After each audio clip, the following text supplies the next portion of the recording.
The narrative commences with a gentleman expressing a keen interest in managing his family's business enterprise, and today, at the celebration of his success, we observe his entire family and his spouse making their entrance. Everyone was extremely delighted. Since the time Hunter got married, she began experiencing a sense of profound loneliness because, apart from Hunter, her entire family would depart for business-related activities. She felt very isolated at home. To manage her loneliness, she would engage in playing games, indulge in sketching, or prepare meals. But despite all these activities, she would still feel utterly exhausted. She would patiently wait throughout the entire day for him to return home so they could engage in lengthy conversations together. However, whenever she attempted to speak with him, he would be preoccupied with his phone.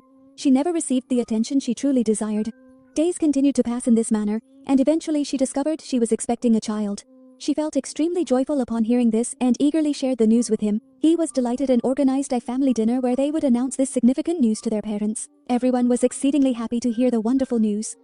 Everyone was very delighted, and at that moment Hunter wanted everyone to hear her story of discovering her pregnancy. But again, her father-in-law interrupted and they got caught up in business talks. This made Hunter feel deeply isolated. She looked at the table and saw a glass with ice, and in her frustration, she started eating the ice. The sound of her crunching the ice annoyed everyone a lot. Well, they comprehended her situation and believed that Hunter acted in this manner due to her pregnancy. Frequently, women experience depression in such circumstances. Therefore, the following morning, to assist her in overcoming the depression, she presents her with a book. She hoped that Rishi's mother would sit down and converse with her, but Rishi's mother also departed. She begins to read the book. The book suggested that to combat depression, one should endeavor to engage in something novel each day, something they have never attempted or anticipated before. Contemplating this, an idea occurs to her, and she rises. She eats a marble ball, and surprisingly after eating it she feels so good like she never felt before. A little while later, only Richie chuckles and he notices and says that Hunter is very happy. Rishi, more than in previous days, asks her the reason for her happiness, and Hunter tells him, "I did something very unexpected today, and because of that, I am feeling very happy with myself." At a special time he asks, "So what exactly did you do?" But at this time we lie to him. The next morning we see Hunter doing even more amazing work. She takes out what she ate the previous day. She extracts it from her stool paste and manages it. Previously, where she was grappling with her solitude merely hours earlier, Richie's mother began posing Hunter-pointed inquiries. Questions like, what were her activities prior to this? What was her family's occupation? Now Hunter hailed from a middle-class background. She felt somewhat embarrassed discussing herself, and upon hearing all this, Richie's mother remarked, "So you must feel quite fortunate that you married Richie and your world has transformed?" She felt even more disheartened by their words because she still wasn't content with her life. It felt incredibly distressing, so in an attempt to alleviate her emotions, she began tidying up. Subsequently, a thumbtack became lodged within the vacuum cleaner. It was quite sharp, yet Hunter inexplicably felt compelled to consume it. He even placed it into his mouth, but unfortunately, the thumbtack became severely embedded in his tongue. At first, he extracted it and set it down on the kitchen countertop, but throughout the entire day, he was overwhelmed by the urge to ingest it. So, in a moment of haste, he placed the thumbtack back into his mouth, and ultimately, while consuming it, the thumbtack scraped along his entire esophagus. This incident resulted in internal injuries within his body. Nonetheless, even after ingesting the thumbtack, The movie was exceptionally good. During the night, Richie arrives home accompanied by his friends to have a party. Hunter was also supposed to go out, but then she began experiencing intense stomach pain. When she went to the washroom, the thumbtack came out, but following that, a significant amount of blood was expelled from her body due to the thumbtack. She was experiencing a great deal of pain. Richie also came searching for her in the room, but before he arrived, she managed to clean up all the blood so Richie wouldn't discover it. Shortly afterward, one of Richie's friends comes over. He congratulates Hunter on becoming a mother. He articulates and subsequently conveys that he is feeling an intense sense of solitude at this specific gathering. With sincere curiosity, he asks, "Could I possibly give you a hug?" She embraces him, and it becomes evident that Hunter longed for the embrace even more than he did. As time went on, we gradually observed that Hunter's behavior was undergoing considerable transformations. She started ingesting items that typical individuals cannot digest, such as cell, batteries, safety pins, and numerous similar objects that she would subsequently retrieve from her stool paste and meticulously preserve, arranging them in a manner akin to a processor. Several days elapse, and Hunter is required to visit the hospital for her regular medical examination. During the ultrasound procedure, the physician identifies that although the baby is entirely normal, there exists an exceedingly peculiar object within the stomach. Observing this, the doctor promptly advises urgent surgical intervention. The operation commences, and sequentially, numerous peculiar items are extracted from her intestines, including safety pins and marbles. Following this, the medical professionals deliberate over her condition. The medical professionals identified that Hyundai was afflicted with a psychological disorder. This condition compels an individual to consume items that are not generally considered edible. Upon hearing all of this, he became extremely furious. He brought Hyundai back home and reprimanded Hunter extensively. He had not anticipated this behavior from Hunter. He proceeded to his room and removed all items that could potentially be ingested, yet he failed to recognize that Hunter could consume virtually anything. Meanwhile, despite his own concerns, Richie's father was even more apprehensive. Due to their concerns regarding Vijay's baby, they promptly scheduled an appointment with a highly esteemed psychiatrist for Pohante. During their conversation, the psychiatrist inquires of Hunter about the satisfaction she derives from consuming all these unusual items. Hunter elaborates that when she places such objects in her mouth, she genuinely enjoys the sensation. The textures of these items feel exceptionally pleasing to her.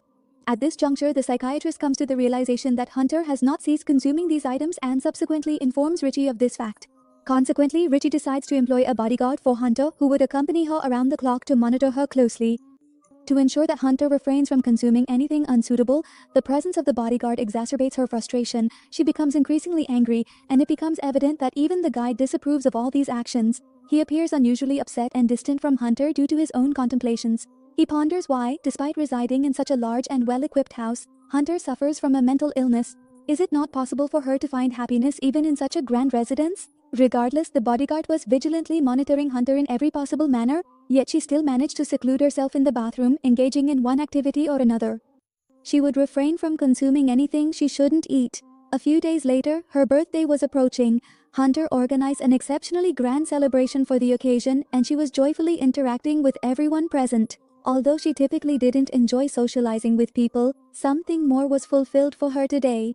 Everyone was discussing her eating disorder, and being aware of all this made her very conscious. She inquired of Richie what was the necessity of informing everyone about her condition. However, Richie explained that he was solely concerned about her well-being, yet Hunter felt so upset that subsequently, she instructs DG to offer an apology to her.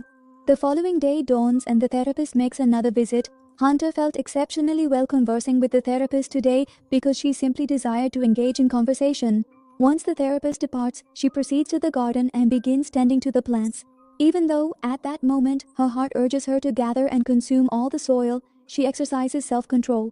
As she heads to the washroom to cleanse her hands, she overhears that Rishi is compensating the therapist to disclose everything Hunter confides. Hearing this, Hunter panicked a lot, wondering what all the therapist might have told Richie. She was completely shattered. She was deeply shocked but didn't show it to anyone. She cried a lot, overwhelmed with emotion. To hide herself, she went and sat under the bed, and just then, her guard came looking for her under the bed. Her guard also noticed her condition today. He began to understand her loneliness and didn't say anything. He just placed his hand on her shoulder and lay down beside her. After a long time, when Hunter opened her eyes, she saw that the guard had also fallen asleep there. She got out of the bed. She emerged from her hiding place, yet her anger had not diminished. Due to this intense anger, she once again experienced the urge to consume random objects, prompting her to open every cupboard and search for items she could eat. In one of the cupboards, she discovered a screwdriver and picked it up. But after its removal, her condition worsened a lot. The screwdriver was stuck in her throat. Odd sounds came from her throat, and she collapsed. Hearing these sounds, his throat also rose, and he immediately started looking at her. Her condition was so bad that he called an ambulance. She was taken to the hospital immediately, where after an operation, the screwdriver was removed from her throat. Thankfully, her baby was not harmed. Now Rishi and Rishi's family were more worried about Hunter's baby than Hunter herself. Therefore, they decided to send Hunter to a psychiatric hospital where she would be monitored 24 hours a day, ensuring her safety as well. After the baby is born, she will be free. She would return home. Enter wasn't agreeing, but Richie said that if you don't sign these papers, I will give you a divorce. Because of this, she had to agree to everything. Her guard, who had started understanding her feelings, began to feel very concerned about Hunter's condition. The next day, it was shown that the whole family was going downstairs to see Hunter off, along with her guard. Just then, as they were leaving, Hunter suddenly went back inside the house under the pretense of getting her charger, and her guard followed her. Here, the guard saw that Hunter was trying to escape. This time, the guard was also tested by the situation. Instead of informing anyone about it, he provided Hunter with an opportunity to escape, and as soon as everyone else entered the house, he diverted their attention by claiming that she had fled in a different direction. Shortly thereafter, it was depicted that Hunter, sprinting through the forest, arrived at a hotel. There, she initially acquired a significant amount of soil from the hotel's brother and reserved a room within the hotel to consume it. After some time, she contacts Richie and informs him that she has escaped from there. She expresses that she doesn't wish to remain with him and she doesn't desire the baby either. I was doing all of this because of you, yet you never truly accepted me. You didn't provide me with enough time, and now you've resorted to threatening me with divorce. At this point, I don't desire this baby either. Hearing all of this made someone feel deeply saddened. Before Hunter could make a regrettable decision, a plea was made to her not to proceed with it, to release herself from this situation and return somewhere safe. When Hunter only responds with her name, she is advised through the conversation, "Look, Hunter, you don't possess any skills or a formal degree. You won't be able to survive in this world like this. You need my support." But she doesn't heed any of it and abruptly ends the call. She dedicated the entire night to watching television and consuming soil. The following day, she departed from the hotel and contacted her mother. She recounted everything that had been occurring in her life. She felt a deep sense of frustration with herself on that day. She understood the reasons behind all these events. This issue wasn't something new, it had been present since her early years, because her biological father, her true dad, had abandoned her. Her mother was deeply religious, which is why she came into existence. Otherwise, she might not have been born at all. These emotions had been troubling her until that day. On that day, she had reached a resolution.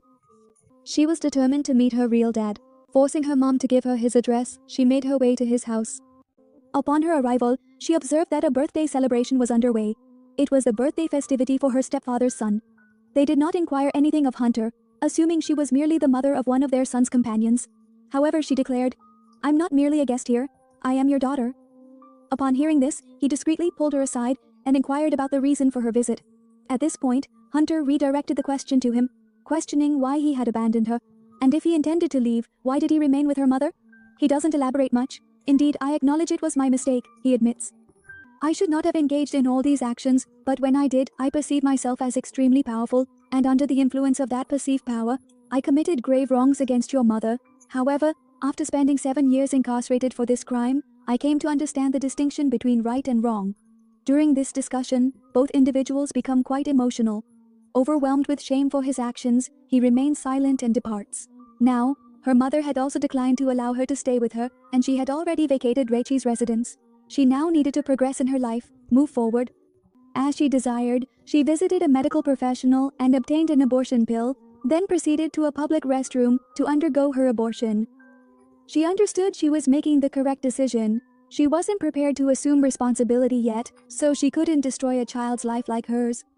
After conversing with her father, her viewpoint shifted considerably, and now she was prepared to embrace a new life. And with this, demonstrating it to Hunter, her narrative concludes.